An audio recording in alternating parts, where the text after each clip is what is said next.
Hello, and welcome to this short presentation on ISO 27001. Our aim is simply to give you a very high-level idea of what is involved in implementing the standard in your organization. What is ISO 27001? Well, it is a global standard for implementing and managing an information security management system, otherwise known as an ISMS. In simpler terms, it addresses the issue of how you manage the security of information in your organization. The aim of ISO 27001 is to preserve and protect the confidentiality, integrity, and availability of the organization's information assets. This is what we call the CIA of Information Security Management.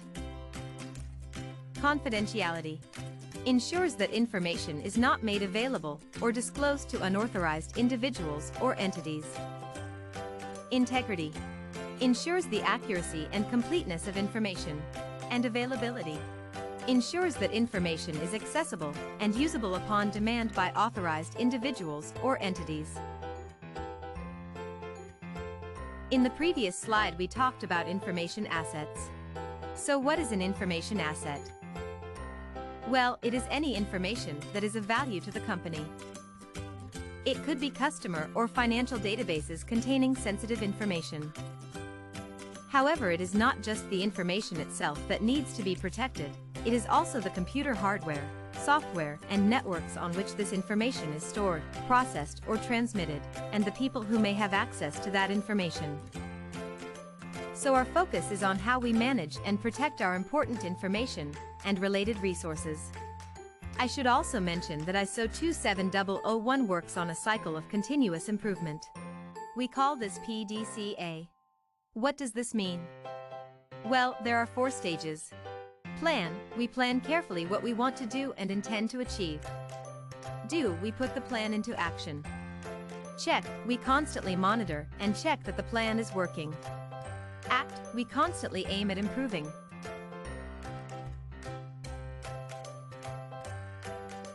So now we know at a high level the purpose of ISO 27001. What do we as a company need to do? Well, there are several important steps. Firstly, we appoint a group of people, a committee, to be responsible for managing information security. Secondly, we decide on the scope or extent of the ISMS, and I'll explain that in a little more detail.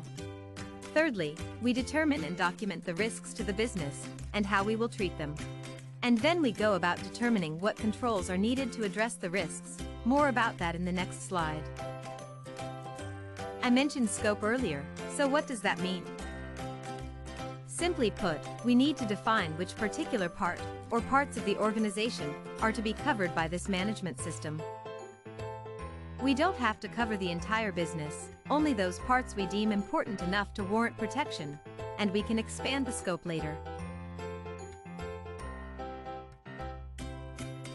Some of the other things we need to do in terms of establishing the ISMS are: allocate the necessary resources, define security roles and responsibilities, develop supporting documentation, undertake security training and awareness, perform internal audits, perform management reviews of the ISMS to show management commitment, and demonstrate continuous improvement.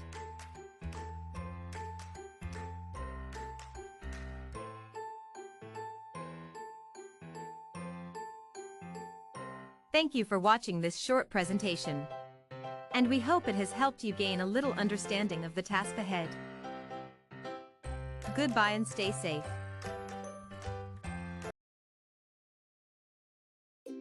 If you would like this or any other of these videos customized with your company logo and a background of your choice, email me at peter.burgess@dscompliance.com. Thank you again for watching.